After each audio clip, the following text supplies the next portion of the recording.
সংগ্রামী মুসলিম তৌহিদি জনতা সকলেই আমরা অবগত, দীর্ঘ সময় ধরে অবৈধ রাষ্ট্র ইসরায়েল কর্তৃক আমাদের ভাই মুসলিম ফিলিস্তিনদের উপর বর্বর নির্যাতন এবং হত্যাযজ্ঞ চালানো হচ্ছে।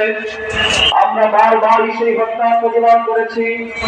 আজও আমরা এখানে একত্রিত হয়েছি নারায়ণগঞ্জের শীর্ষস্থানীয় ওলামায়ে কেরাম, বিশেষত ডিআইটির হযরত আল্লামা আব্দুল আউয়াল সাহেব সহ নারায়ণগঞ্জের শীর্ষস্থানীয় ওলামায়ে কেরামের তত্ত্বাবধানে আজকের এই বিক্ষোভ সমাবেশ থেকে আমরা জোর প্রতিবাদ জানাই এবং আহ্বান জানাই বিশ্বের যেই নেতৃবর্গ আছে, বিশেষ করে জাতিসংঘের কাছে আমরা পুনরায় সেই আহ্বান জানাবো যেন অনতিবিলম্বে এই হত্যাকাণ্ড বন্ধ করা হয় এবং ফিলিস্তিনি মুসলমানদেরকে তাদের রাষ্ট্র বুঝিয়ে দেওয়া হয় এবং অবৈধ রাষ্ট্র ইসরায়েলকে অবৈধ ঘোষণা করা হয়।